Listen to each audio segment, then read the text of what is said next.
¿Cómo estamos todos? Bienvenidos otra vez a otra Piclase. Estamos comenzando un poquito tarde con la hora, pero estamos otra vez ya listos para entretenernos, para seguir informándonos y para seguir comunicándonos.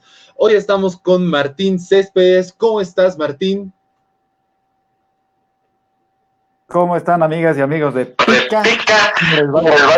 Un placer, la verdad, un honor estar aquí en el programa, ¿no? Además, acompañando a los chicos, a las chicas que están en sus casas ahí encerraditos.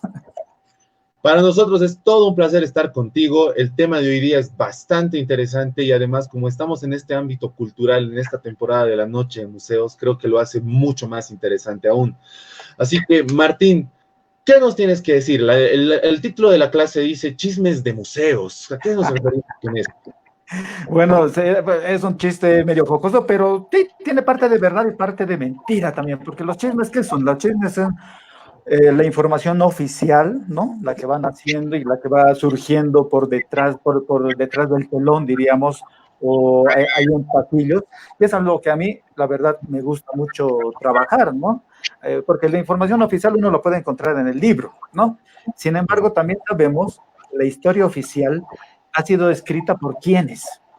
Pues por los ganadores. La información oficial generalmente está escrita por, refleja también un estatus político eh, que hace que se deseche alguna otra información y se elija una para divulgar a la sociedad, ¿no? En la escuela, en los museos, etcétera, ¿no?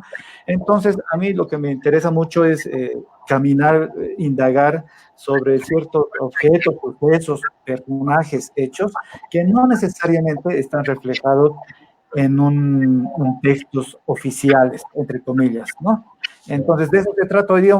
Yo les propongo hacer un breve paseo, no solamente por museos, sino también hacemos de La Paz particularmente, pero también un paseo por nuestro entorno, para ir descubriendo cosas. ¿A vos te gusta viajar?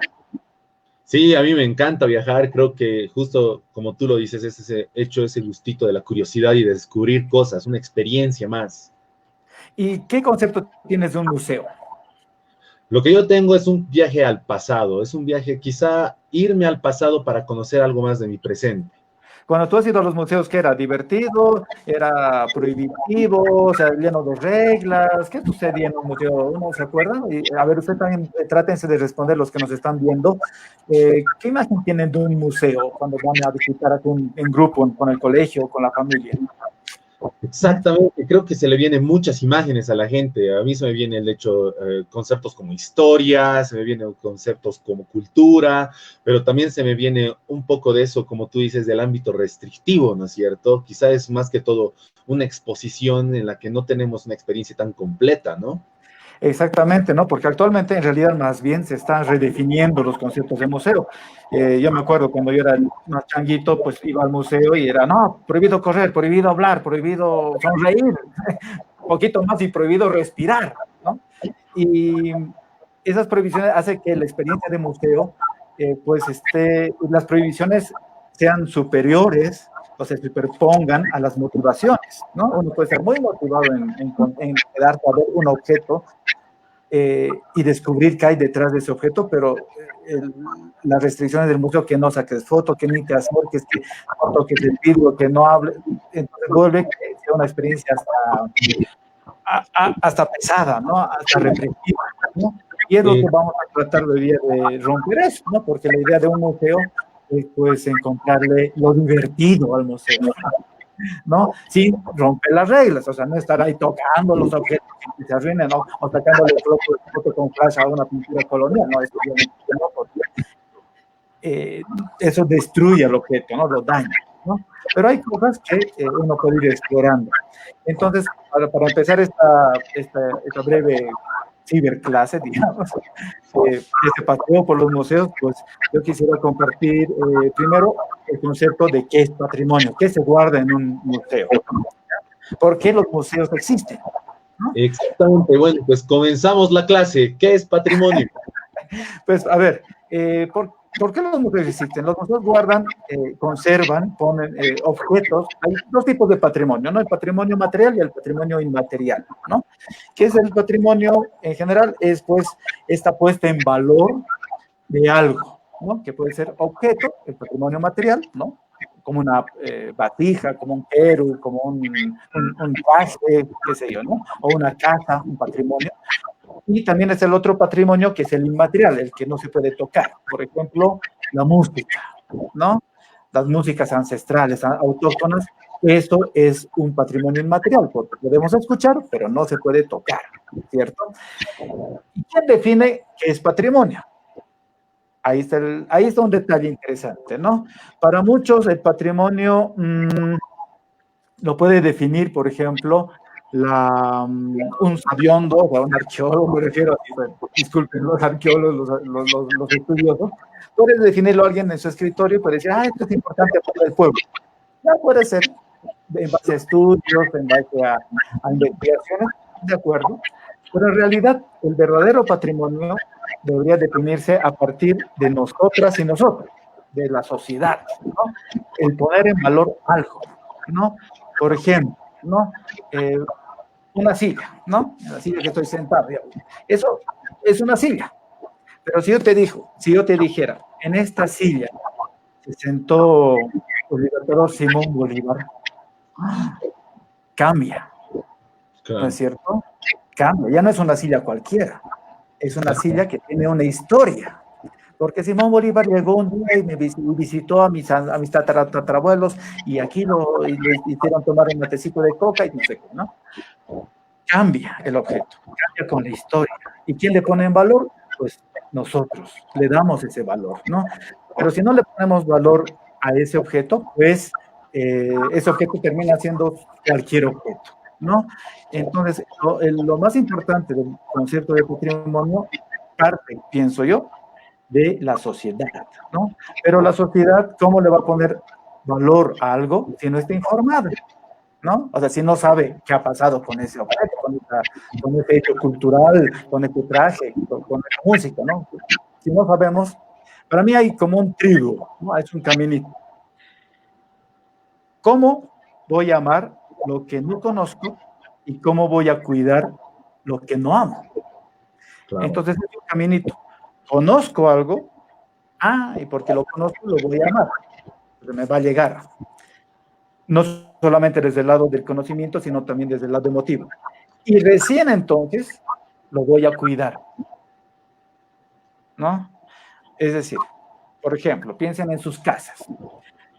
Por muy pobres que tengamos nuestros lugares donde vivimos, nuestras casitas, estoy seguro que sus casas están relativamente limpias, ¿no? Porque ahí nacemos, por lo menos le damos una pintadita de pintura, una patadita de pintura, lo cuidamos, ¿no? Pero eso es porque es nuestro, lo sentimos de nosotros. Lo mismo pasa con un sitio arqueológico, ¿no? Solamente lo voy a cuidar ese sitio arqueológico si conozco su valor, si conozco su historia. Y después de conocer ese su valor desde el lado de cognitivo, del conocimiento, pues voy a pasar al lado ya de emotivo, ¿no? Entonces voy a amar porque está pues, en mi lugar, porque es parte de mi historia, de mis ancestros, qué sé yo. Ya lo voy a querer. Y por lo tanto, por consecuencia, lo voy a cuidar, ¿no? Entonces, eso creo que me parece que es importante decirlo, porque nos permite pues avisorar y cuidar nuestro patrimonio, lo que tenemos, y me parece que va por ahí el camino, ¿no?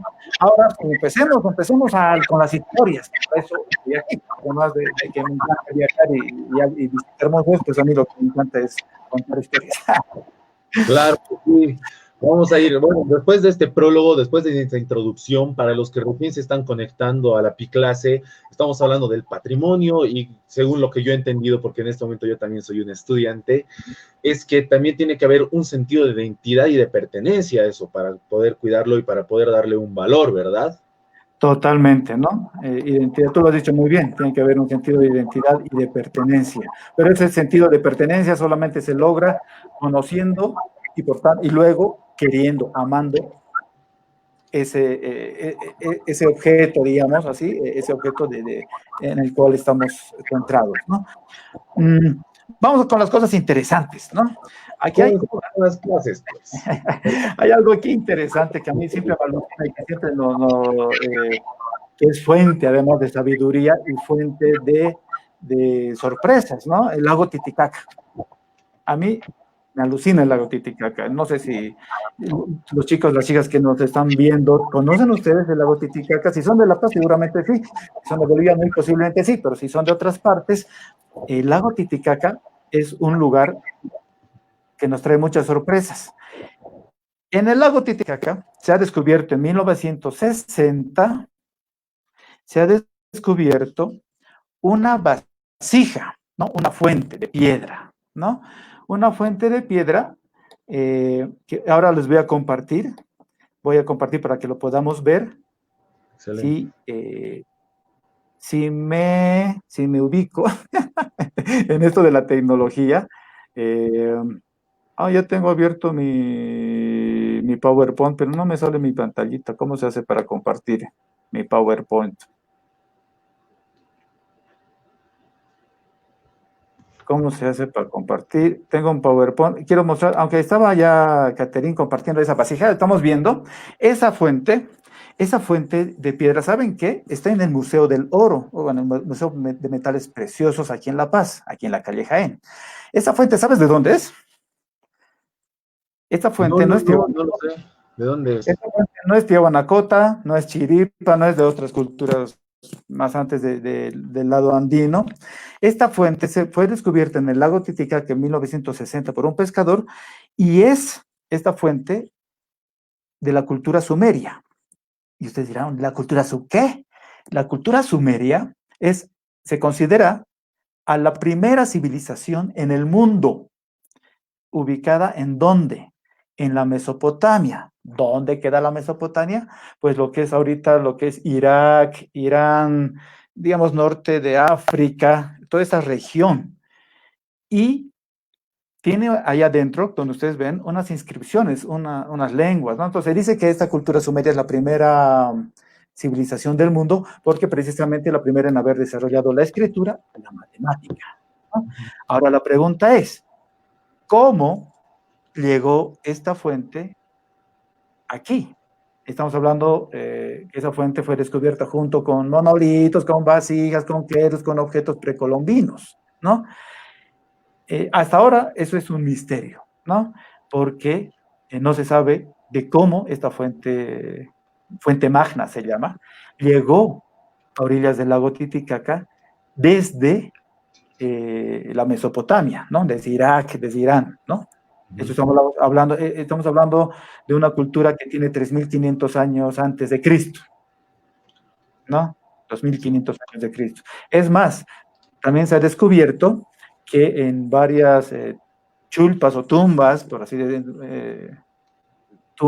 se han descubierto pequeños objetos de vidrio. Y el vidrio no había sido desarrollado aquí en las culturas americanas. Eso ha tenido un desarrollo precisamente en Egipto y en esas culturas de esos lados.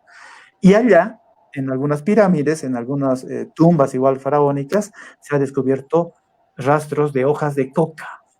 Y la hoja de coca, ¿de dónde es? Pues de aquí, ¿no? Lo que nos da a entender y nos muestra que hubo una relación entre nuestras culturas, ¿no? Entre estas culturas andinas, estamos hablando Tiwanaku y más antes, con las culturas que han ido surgiendo pues en la Mesopotamia, estamos hablando en Egipto, en Irak, Irán y todos esos lados, ¿no? Eso es parte de las pequeñas sorpresas que uno se encuentra. Y si quieren visitar y conocer esta vasija de forma presencial, pues está aquí en el Museo de Metales Preciosos de La Paz, en la calle Jaén. Ahí está, ¿no? Y sigamos viendo, ¿no? Sigamos viendo. A ver, pasamos a la siguiente foto. Ahí están las inscripciones que les digo.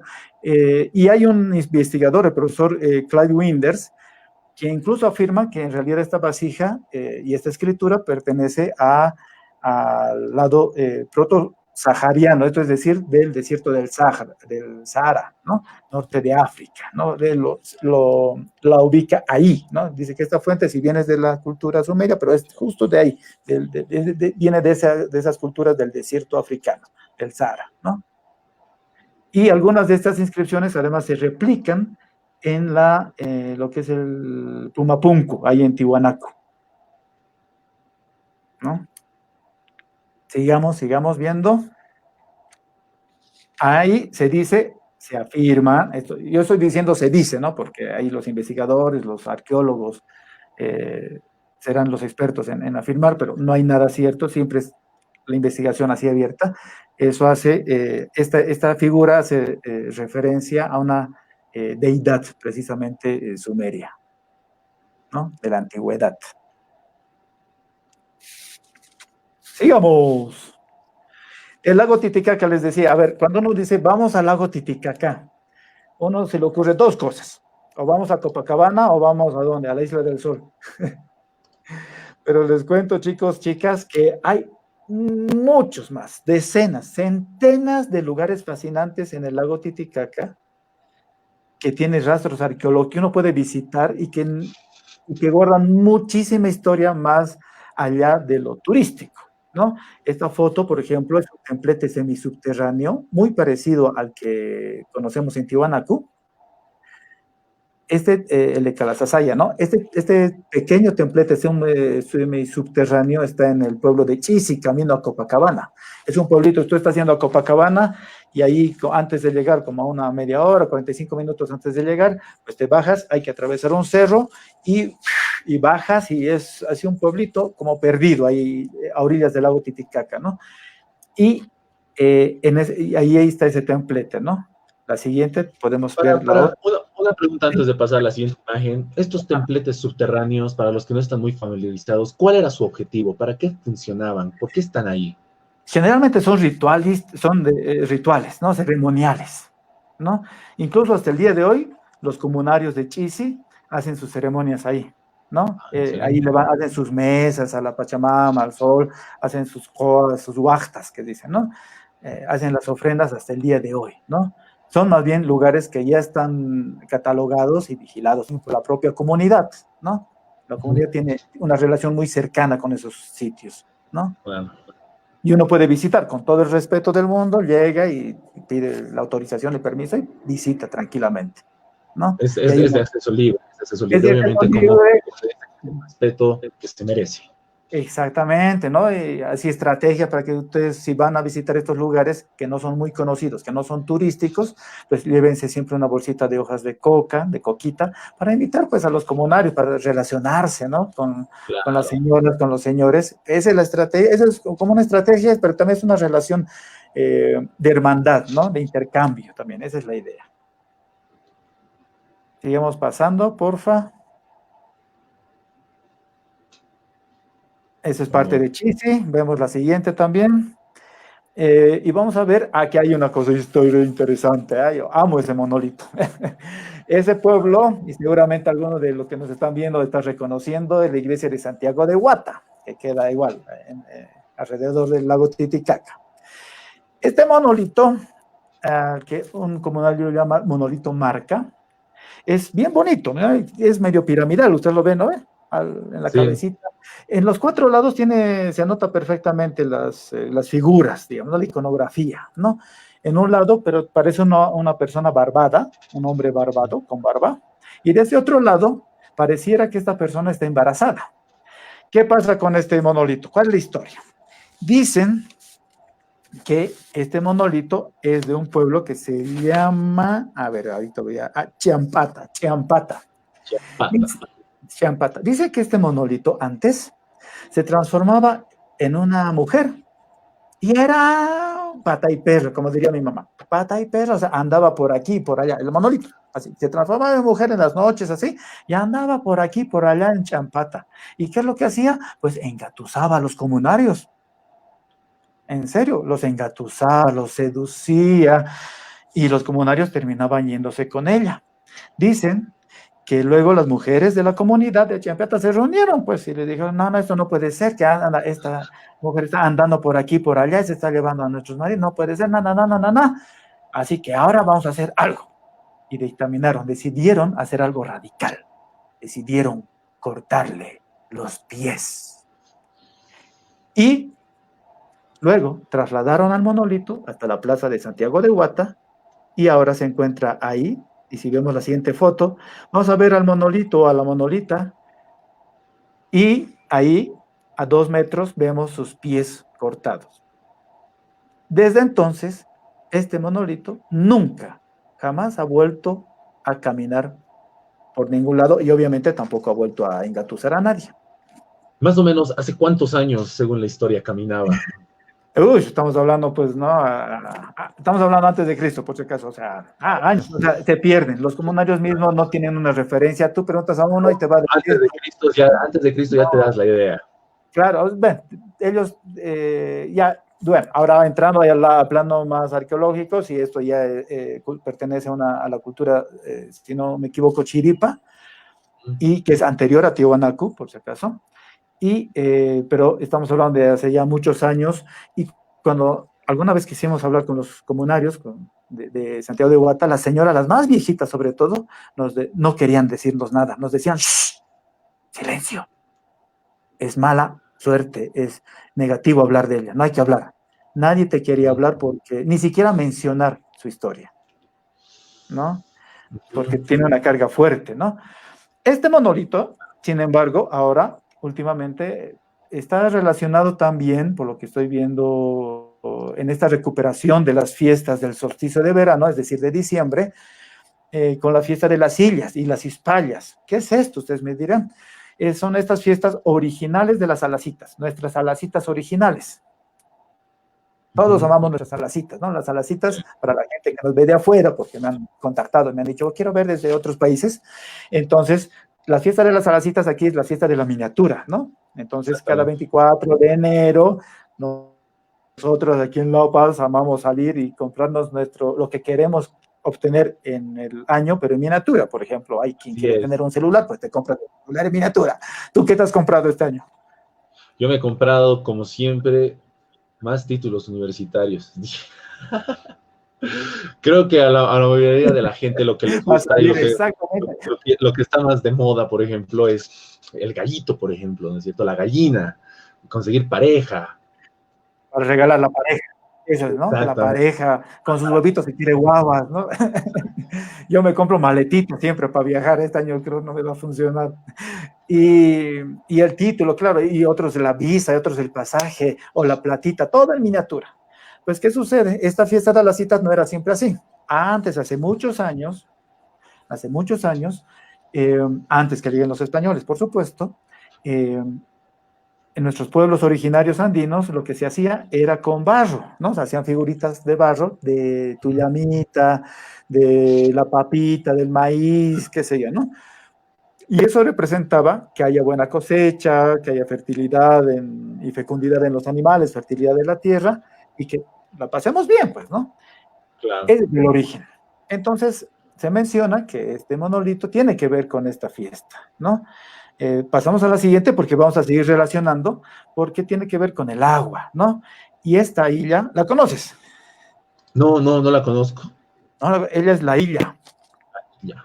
Es la Iqueca, dicen. Es como la Iqueca, pero en versión femenina.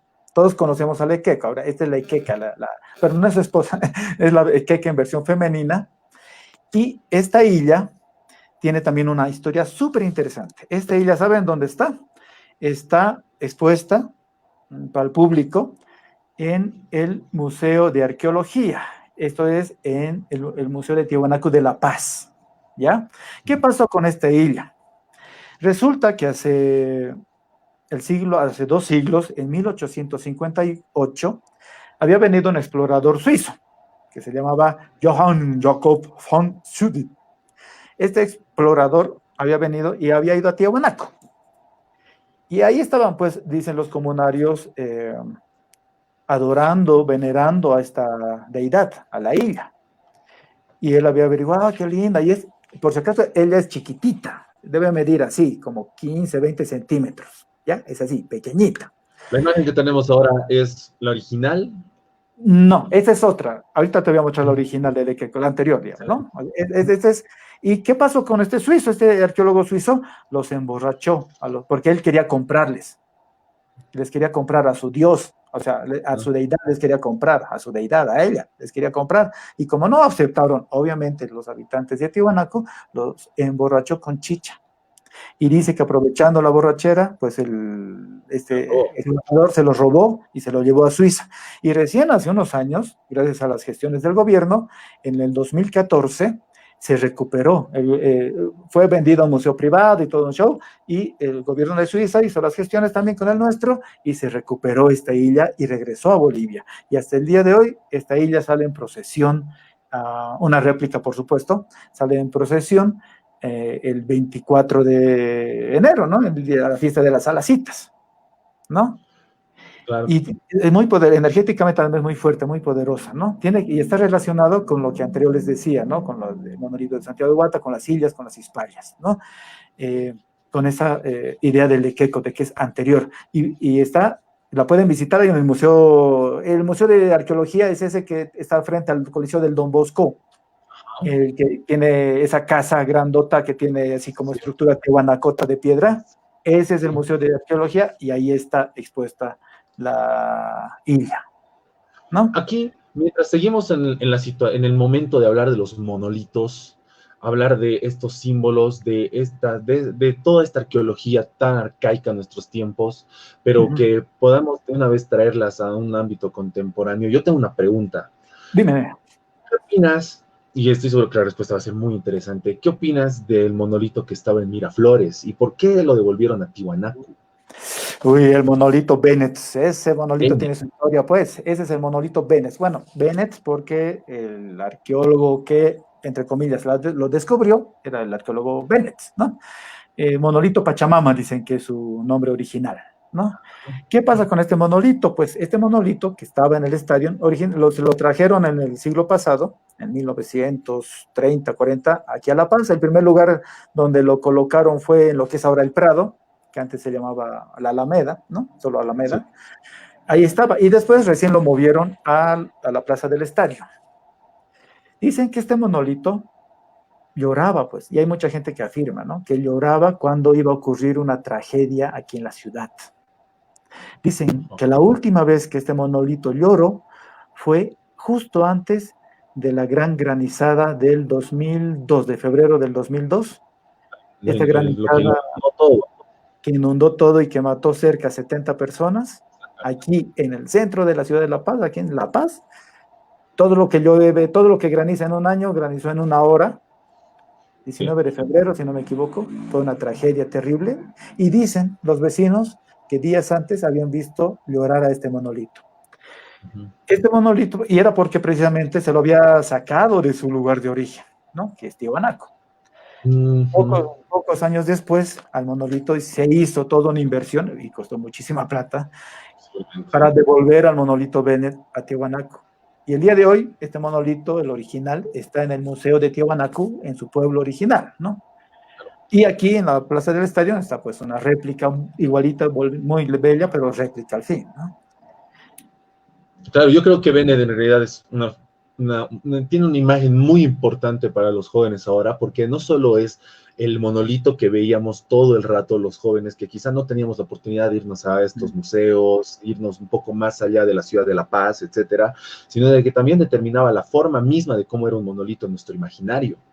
Exactamente, ¿no? Y ahora hemos visto un montón de otros tipos de monolitos, ¿no? Yo también pensaba lo mismo, ¿no? El monolito es esto. Ya hemos visto la anterior. Y ahora estamos viendo otras formas que ya quizá rompen con ese imaginario que teníamos de Bennett, ¿no es cierto? Exactamente, ¿no? El monolito, ¿qué quiere decir? Hecho de una sola piedra, mono y uno y lito, piedra, ¿no? Entonces, una sola piedra, es una figura hecha de una sola piedra, eso es monolito, ¿no? Entonces, hay monolito. Tú vas a Tiwanaku y entras a cualquier casa o a cualquier restaurante, en todas las casas hay un monolito. ¿Y por qué? Pues porque en el pueblo de Tiwanaku escarbas para tu alcantarillado, para tu desagüe, y hay un monolito, ¿no? Escarbas para levantar un muro, hay monolito, ¿no? Así es. Entonces, seguimos, a ver, sigamos con las fotos. Las historias están cada vez más interesantes. Ahí está, te presento al Lequeco, lo que preguntabas. Ah, este es el Lequeco. Esta es una figura, no he encontrado la foto del Lequeco que tenemos aquí en el museo, está en el Museo de Metales Preciosos, sí, también en el Museo del Oro de aquí de La Paz, Pero esta es también otra figura del equeco, esta es una miniatura, digamos, ¿no? El equeco originalmente, es el precolombino, es el que antes, el original, tenía esta pronunciada joroba y tenía su miembro ahí expuesto, erecto. ¿Por qué? Porque representa precisamente la fertilidad, la fecundidad, ¿no? Excelente. Este es el equeco original, ¿no? Y esta joroba o esta deformidad, digamos, nos da a entender que en los pueblos antiguos, las personas que nacían con una discapacidad, con una deformación física y también intelectual, eran sumamente respetadas, ¿no? Cuidadas, ¿no? Hasta el día de hoy, ¿no? Las personas Incluso ciegas, pero justificadas al parecer. exactamente, ¿no? Porque se les atribuía cierto poder, ¿no? Aquí actualmente, ¿no? Una persona que le cae el rayo, que queda ciega y que sobrevive, obviamente, y que queda ciega, pues se les respeta mucho porque ya adquiere el poder de la evidencia, de ver más allá, ¿no? De poder leer la boca, qué sé yo, ¿no? Las personas que nacen con 6 dedos también son sumamente respetadas, en los pies me refiero, son sumamente respetadas.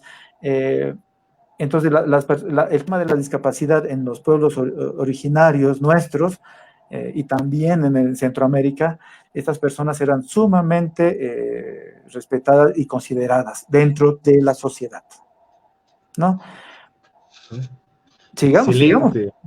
Sí, para los que recién se están conectando, estamos viendo un poco los monolitos, estamos viendo al Ekeko, acabamos de ver otras figuras de Ekeko, otras figuras que quizá todavía no hemos logrado nosotros ver, observar, aprender de qué sirven, y ahora es nuestra oportunidad, además, con un excelente profesor como es Martín Céspedes. Continuamos con las historias. Gracias, hermano. Ahora, este sí ya lo conocemos, ¿no? Aquí, por lo menos aquí en Bolivia, en la parte andina, este qué copia.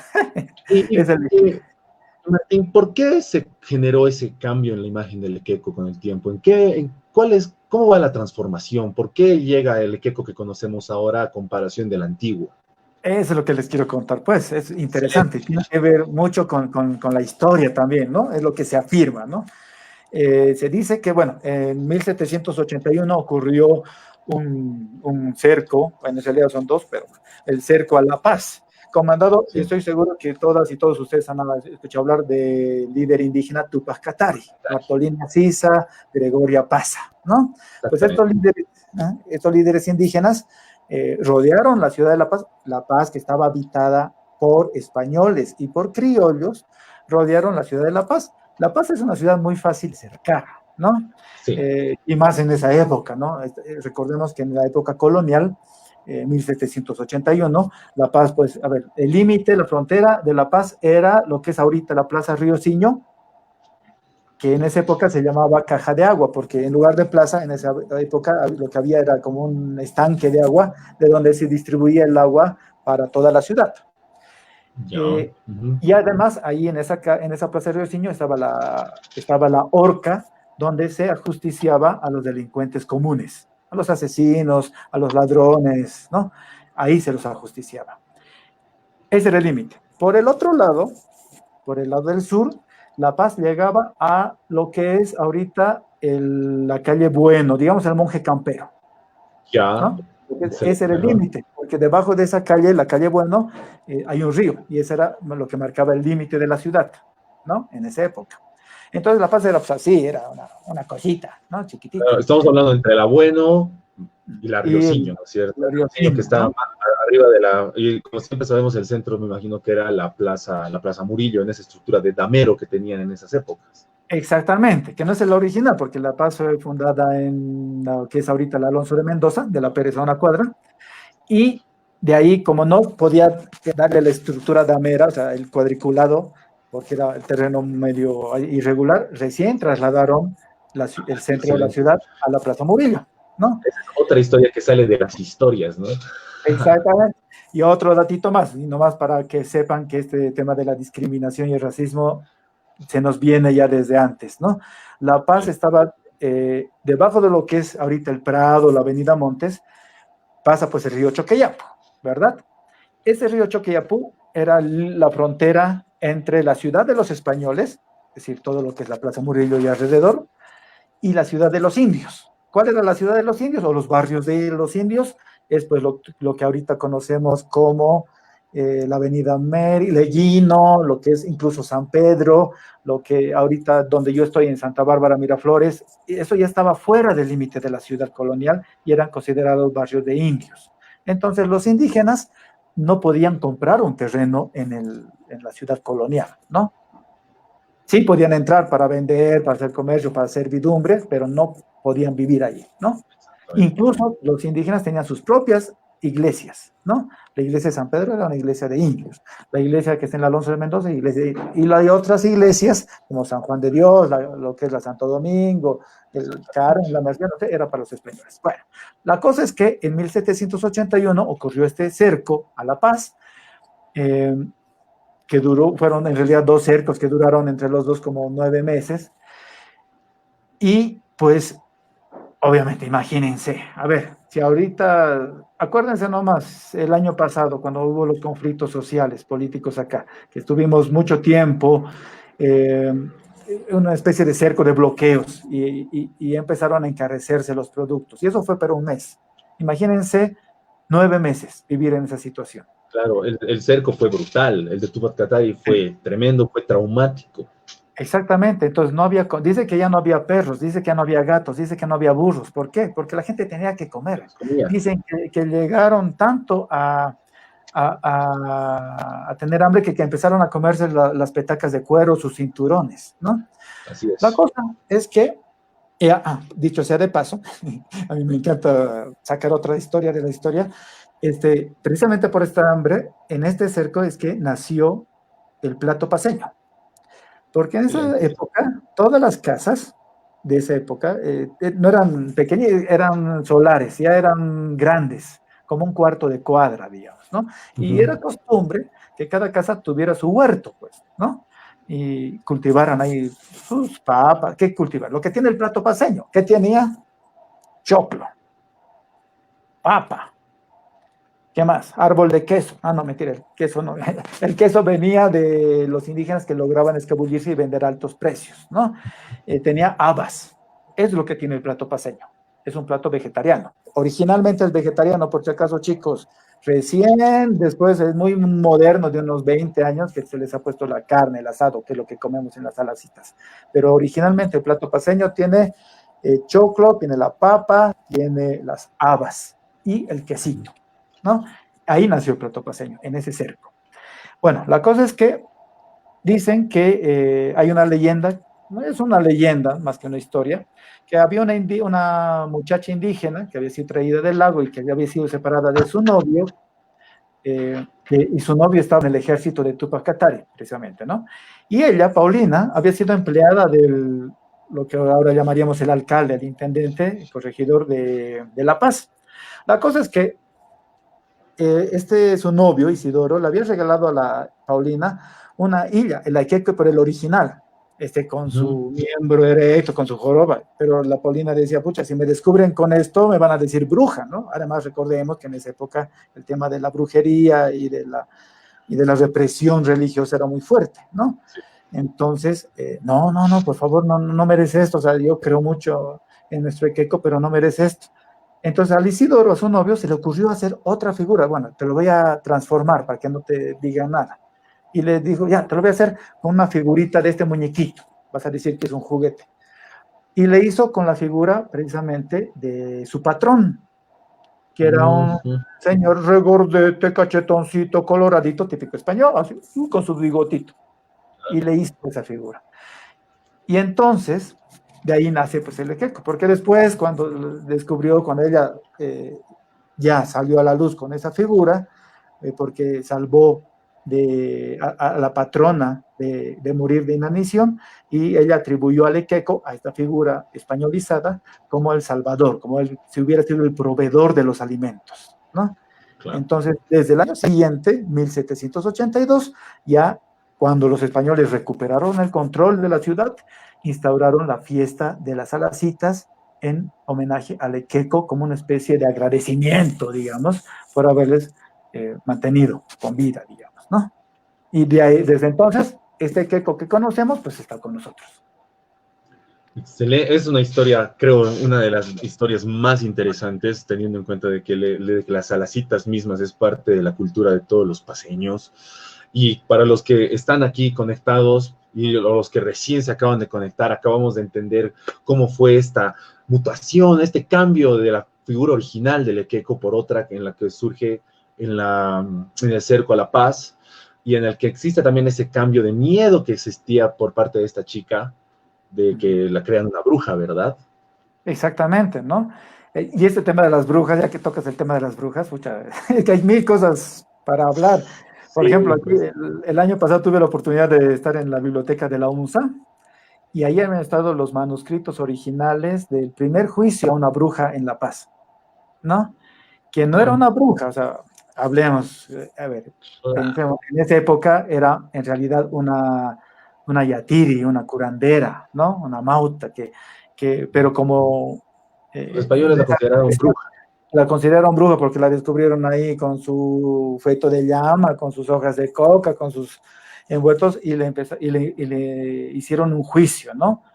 Bajo la pena, o sea, esa era la idea de que la enviaran a Lima, porque ahí sí había la Inquisición, aquí a La Paz no llegó la Inquisición, y en Lima lo hubieran quemado, ¿qué hubiera pasado? No sé, más bien Claro. que la consideraron y simplemente, entre comillas, le dieron 50 azotes, ese fue su castigo, ¿no? Esa fue la primera en La Paz. El primer juicio a una bruja en La Paz se llamaba Josefa Apaza. Josefa Apaza. Y ese es un manuscrito así escrito a mano, está en la biblioteca de la UNSA, aquí ¿no? En la UNSA, en el monobloco, ¿no? Y a ver, sigamos, a ver, ¿tenemos tiempito todavía? ¿Cómo andamos? Tenemos tiempo, sigamos, creo que nos da para unas 2 historias más, o una historia con varias mini historias también que son más interesantes también. Sigamos a ver qué tenemos la siguiente, algo del plato paseño, pasemos a la siguiente. Ahí está, el Pedro Domingo Murillo, el cuate me cae bien nomás. A ver, muchos nos han hablado, él es Pedro Domingo Murillo, para los que no viven en La Paz, están viendo de afuera o del interior. ¿Quién es este caballero? Este se considera que es un revolucionario, un protomártir de la independencia de aquí de La Paz. Hizo junto con otros protomártires, en 1809, el 16 de julio, una revuelta. Y lo interesante de esta revuelta, pues es que La Paz fue la primera ciudad en toda América en lograr un gobierno autónomo, que duró muy poquito, 3 meses, pero su valor de esta revuelta de Pedro Domingo Murillo y los otros protomártires es pues que La Paz por primera vez en América logró un gobierno autónomo compuesto por criollos, por mestizos, y también había representación indígena, ¿no? En 1809. ¿Qué pasa? A ver, esta pintura está ahí en la casa de Murillo, en la calle Jaén, que por si acaso no era su casa, ¿ya? Eso se habla mucho. La casa de Murillo no era su casa, ¿ya? Lo que pasa es que Murillo, unos años antes, en 1800, él vivía por Santo Domingo, ¿no? Ahí en el centro histórico, pero a unas 2 cuadras. Esa era su casa original. Y él había intentado hacer una primera revuelta, pero fue descubierto por los españoles y su castigo fue despojarlo de todo. Le quitaron su casa, le quitaron todo, así que él, ¿dónde me voy? Y ahí fue alojado en la casa de don José Ramón de Loaiza, que es lo que se conoce ahora como la Casa Murillo, ¿no? Sí, en la calle Jaén. En la calle Jaén, ¿no? Entonces no era su casa original, pero sí vivió ahí los últimos años Murillo, ¿no? Bueno, este caballero, ya, aquí vienen los chismes, ¿no? A mí me encanta contar los chismes de él, porque si quieren saber de historia, pues uno abre el internet y ahí averigua qué hizo, qué no hizo. Bueno, este señor Murillo se lo acusaba, por ejemplo, de que era hijo de cura, ¿no? De un cura. Y efectivamente fue hijo de un sacerdote, pero su papá, don Francisco, cuando lo tuvo Murillo no era cura. Lo que pasa es que por la normativa de esa época uno podía entrar al seminario a hacerse cura, sacerdote, de adulto, incluso habiendo tenido ya familia, eso no importaba. Entonces su papá entró a ser cura, pero después de haberlo tenido a Pedro Domingo Murillo, ¿no? Luego, ¿sabes cuántos hijos tuvo este señor, el Pedro Domingo Murillo? No. Pongan números, yeah. Apuestas. Apuestas. Pedro Domingo Murillo tuvo, se dice, 14 hijos. ¿no? Una investigación. Son varios. Sí, No, no. 14 hijos tuvo, ¿no? Pero, eh, pero todos, digamos, entre comillas, en buena ley, es decir, casándose, teniendo sus parejas de forma consecutiva, ¿no? Quedó viudo, se casó con otra señora, quedó viudo con otra señora, ¿no? Pedro Domingo Murillo, dicen que era bajito, medio, uno cuando visita su casa, pues ahí en la casa de Murillo, ahí ve sus muebles, ¿no? Y sí, parece que era una persona de baja estatura, pero debió tener así algún encanto, ¿no? Para ahí tener 14 hijos, el cuate. Claro. Dicen que también este señor Pedro Domingo Murillo fue el primer periodista. Bueno, a Murillo, que era abogado, que estudió en Sucre, en la San Francisco Javier, también se lo califica de periodista porque él hacía pasquines. ¿Qué es un pasquín? Los pasquines son pliegos como de hojas sabana, de estos grandotes, ¿no? Sí. Y antes no había pues periódicos como los conocemos ahora. Entonces lo que se hacía Murillo era escribir en esos pliegos de hojas la proclama, ¿no? No sé, abajo el rey de España, no sé, viva la libertad, qué sé yo. Y eso iba pegando en los muros de la ciudad. Por eso se lo conocía como el de los pasquines. Pero también sobre este señor, sobre Murillo, pesa algunos, tiene sus detractores, pues, ¿no? Y hay investigaciones, y creo que sí son certeras, en las que se afirma que Pedro Domingo Murillo participó de la ejecución de Túpac Katari, ¿no? Para quienes se olvidaron, no lo saben, Túpac Katari, cuando terminó el cerco de La Paz, el que hablábamos hace ratito, a Túpac Katari lo descuartizaron amarrado de 4 caballos, ¿no? A sus miembros, Cada ¿no? una Lo de sus agarraron, actividades. sus extremidades y los caballos en diferentes lugares, lo descuartizaron. Dice, Pedro Domingo Murillo tendría pues unos 22, 23 años en esa época y era parte del ejército español, ¿no? Creo, o sea, tenía que ser porque era obligatorio, digamos, ¿no? Era parte Sí. del asunto, ¿no? Entonces, sí, es muy plausible que Pedro Domingo Murillo haya participado precisamente de ese hecho. No con una participación directa de mando, pero sí como un soldadito más, digamos, ¿no? Claro. Y los detractores de Murillo, pues ahí la andan encachufando ese es su pasaje histórico. Esa celda, Tremendo. sí, ahí donde vemos esa pintura, pues que no recuerdo de quién es exactamente, para hacerle los honores, pero ese sueño de Murillo se llama. Se dice que esa celda, ese cadalso, donde está pintado ahí, esa celda se ubica debajo de la Plaza Murillo. Dice que debajo de la Plaza Murillo, se afirma, existen celdas donde Gregoria Pasa, donde Murillo y otros más los enjaulaban, los encarcelaban ahí abajo de la Plaza Murillo. Claro, Ah, claro. La pintura es de, si no me equivoco, Avelino Nogales. buenísimo, gracias. Para darle el crédito. Genial, muchas gracias. La magia. Eso contamos de Murillo. Y dicen que también perdió la cabeza. Eso es todo chisme, ya aquí entro en el plano del chisme, no nada de historia, que pues, Murillo perdió la cabeza por una mujer. Porque, a ver, ¿qué pasó? Dicen que pasó el cerco a La Paz, perdón, pasó la revolución en la Junta Tuitiva, llegaron los españoles, los refuerzos españoles y los revolucionarios, Pedro Domingo Murillo y los otros protomártires, pues tuvieron que huir, ¿no? Se escaparon por todo lado. Murillo se escapó a los Yungas, a una hacienda, a esconderse, y donde su compadre, ¿no? Y dicen que Murillo, que era medio ojo alegre, ya lo vimos, pues anduvo chequeando a la comadre, ¿no? Entonces el compadre lo descubrió y denunció a los españoles y de ahí pues dicen que Pedro Domingo Murillo perdió la cabeza por esa mujer, porque luego lo trajeron aquí y lo colgaron, ¿no? Claro, eso es otro de los chismes, es el sentido de esta clase que tenemos hoy día, ¿no es cierto? Los chismes. Ese es chisme de la historia. Eso sí, no está documentado, pero se afirma y ahí son los dimes y diretes, digamos. Claro. Qué interesante historia de Pedro Domingo Murillo. Sabemos que él tiene demasiado simbolismo en la identidad paceña. Sabemos que él es parte de la historia y que además está en todo el imaginario de los paceños más que todo.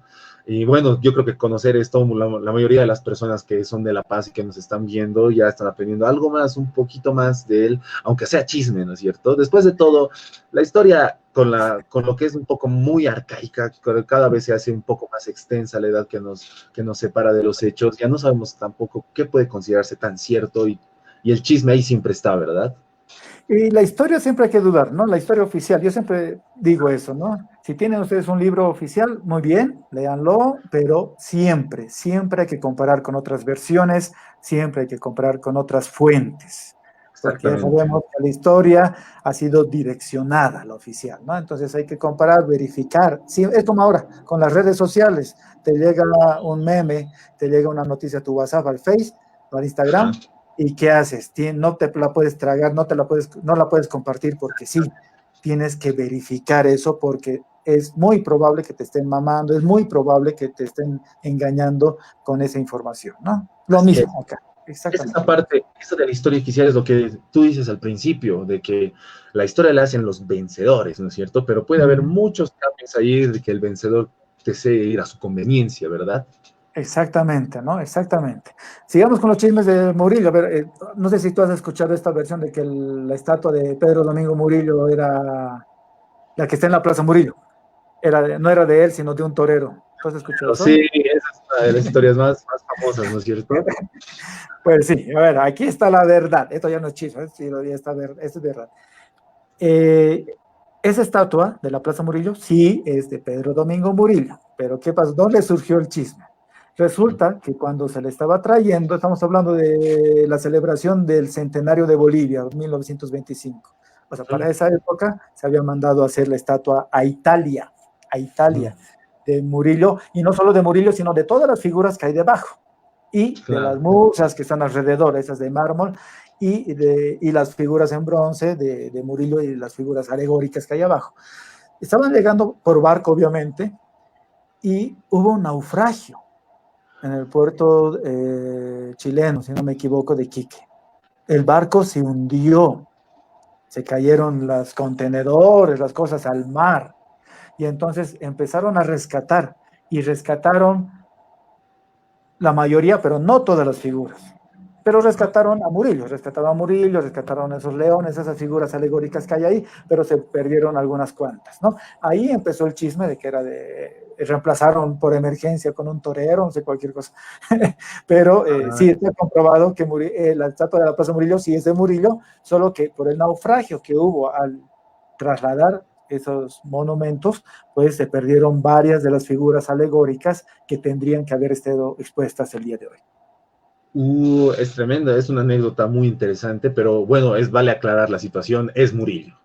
Es Murillo, es Murillo. Muy bien, ya Bien, estamos viendo la siguiente foto, la ultimita, así como para... Ahí es la que tiene. Dime.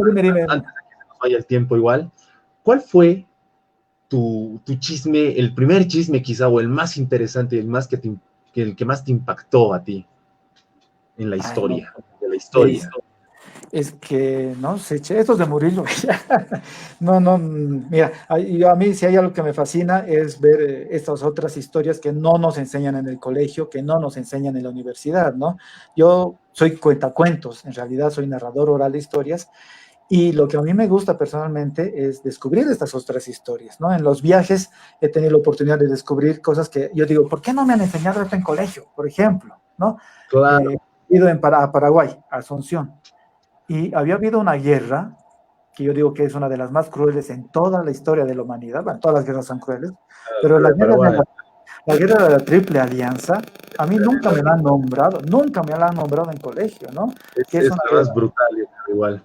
Exactamente, ¿no? O sea, Brasil, Uruguay y Argentina se unieron para hacer desaparecer Paraguay, ¿no? No sé cuánto es el porcentaje de jóvenes paraguayos que mueren en esa guerra, y es altísimo, El creo que supera el 90, 50%, el 90% 90% total, no de jóvenes, 90% de hombres, hombres. 90% de hombres, incluidos los niños, porque incluso hay una batalla de Acostañú en la que, como ya no había hombres mayores, pues Van los matando a los niños, niños. el menor tendría unos 8 años y el mayor unos 13, 14 años, se enlistaron y se pintaron bigotes para aparentar mayor edad y empezaron a agarrar piedras, metales, mazos de madera para ir a pelear contra el ejército brasileño, ¿no? Y ese ha sido obviamente ha sido una masacre eso, ¿no? Obviamente ha sido una masacre, pero son cosas que yo digo, ay, ¿por qué no me enseñan? ¿Por qué nunca me nombraron eso en colegio? ¿No? Claro. Y de eso hay otros hechos históricos que a mí me han asombrado a lo largo de mi vida descubrirlos, y la única forma de descubrirlos había sido viajando también. Martín, la historia de Bolivia tiene un sentido derrotista, ¿no es cierto? Muchos le decimos que tenemos muchas derrotas, que no, a la mayoría de los bolivianos nos pesa nuestro pasado en realidad, etcétera.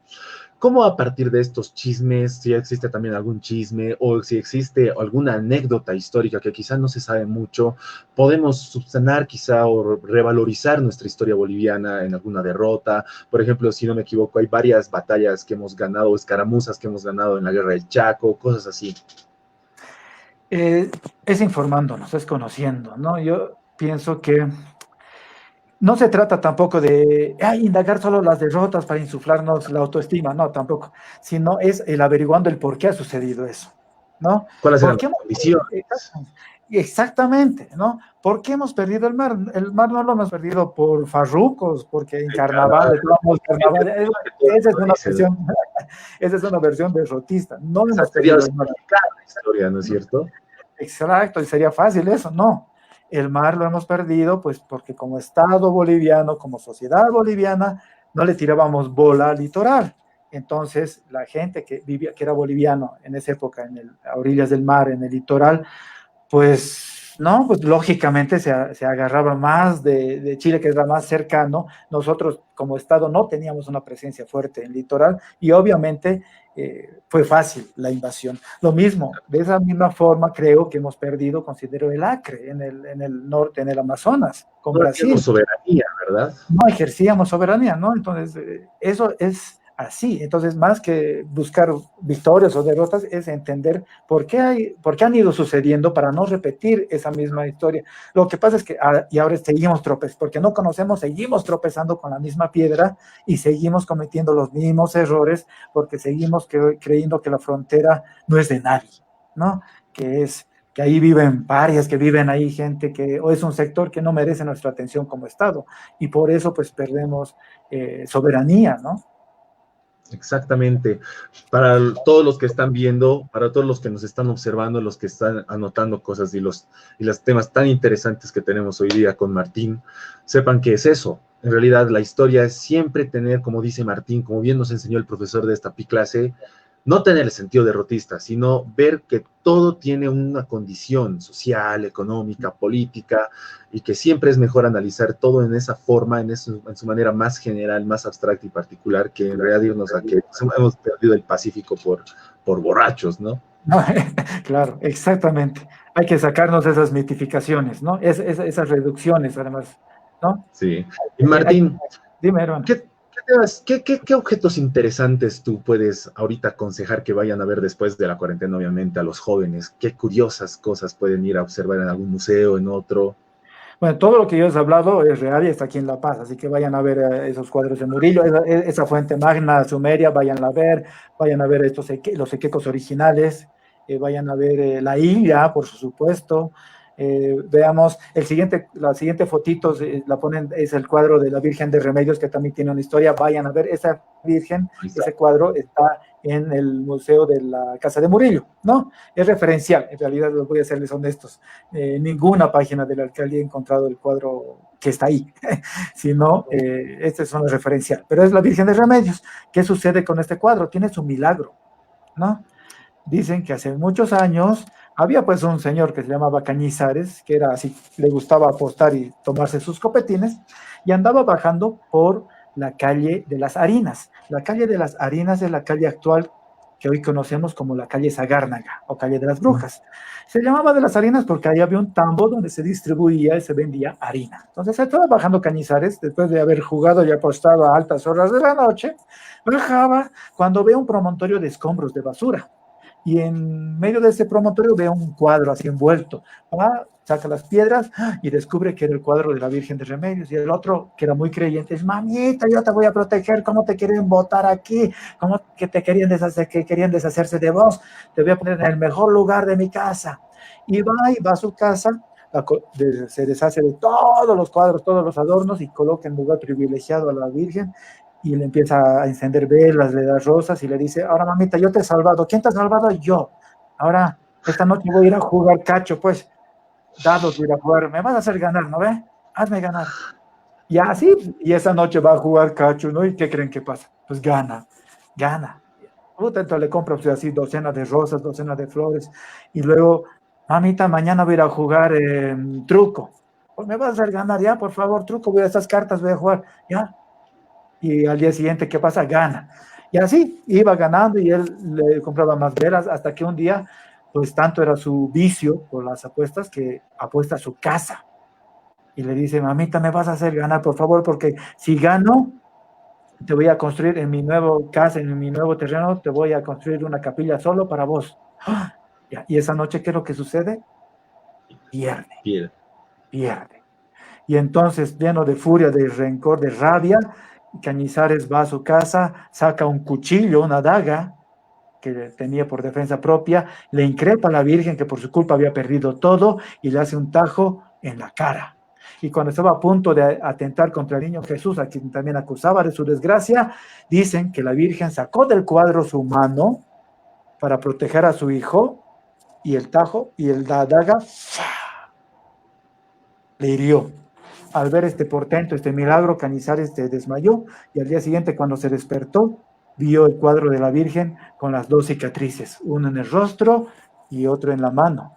Y si ustedes van a la casa de Murillo, al museo, van a ver el cuadro que tiene las dos cicatrices. Qué historia más interesante. Es, creo, ahorita incluso la que de cierta forma genera un poco más de escalofríos, incluso, ¿no? Así es nuestra ciudad, así es. Además es el lugar donde cada uno vive, ¿no? Ahora la magia del internet nos permite, ¿dónde estaremos llegando? Yo ni idea. Así que cada uno le da una invitación para que cada una y cada uno de ustedes vaya descubriendo en su lugar, en su entorno, estos tesoros, estas historias, ¿no?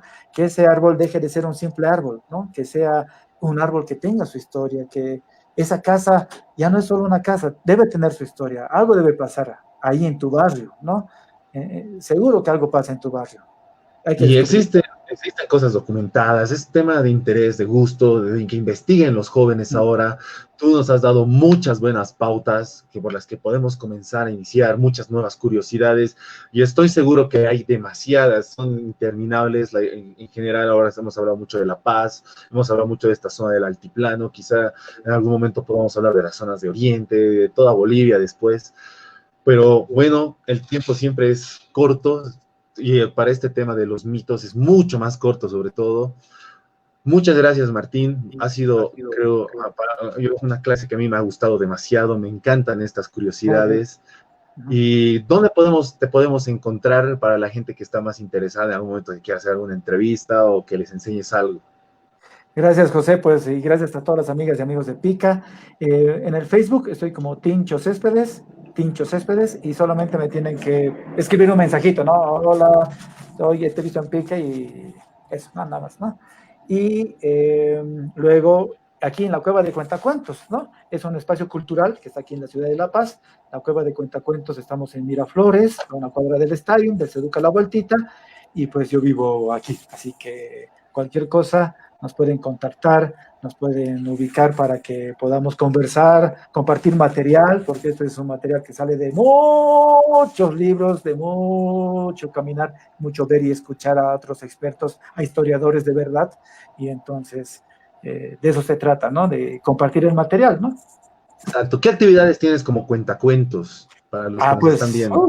Durísima. Ahora que estamos en la noche de museos, mañana, por ejemplo, vamos a lanzar el segundo capítulo de hemos hecho los cuentacuentos de La Paz, varios cuentacuentos, desde nuestras casas, desde nuestros barrios, desde nuestras calles, hemos averiguado algunas historias y mañana por YouTube y por el Facebook de la Cueva de Cuentacuentos vamos a difundir el segundo capítulo de historias muy breves, de 3, 5 minutos, que hemos ido descubriendo, investigando, desde nuestros territorios, ¿no? Entonces, ahí les invito a que puedan darse una vueltita por la página de Cuentacuentos, de la Cueva de Cuentacuentos a las 8:30 de la noche, mañana sábado, o en el YouTube, en la página Aptapi de Cuentacuentos, ahí están subidos nuestros otros videos, nuestros otros trabajos, hechos muy caseramente con el celular, digamos, ¿no? Entonces, ahí aprendiendo también otros lenguajes. Este lenguaje audiovisual es muy distinto a nuestro oficio cotidiano, que es contar en carne viva, ¿no? Sin presencia de la gente, ¿no? Entonces uno va aprendiendo a manejar el ámbito digital y a contar con la máquina.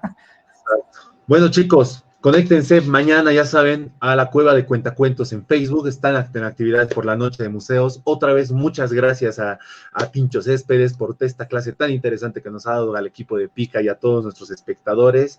Y como siempre, yo me despido. Yo soy José Luis Durán. Espero que les haya gustado mucho la clase de hoy día y que hayan tomado todos los apuntes de las curiosidades que nos contó Martín. Hasta luego. Chao. Cuídense.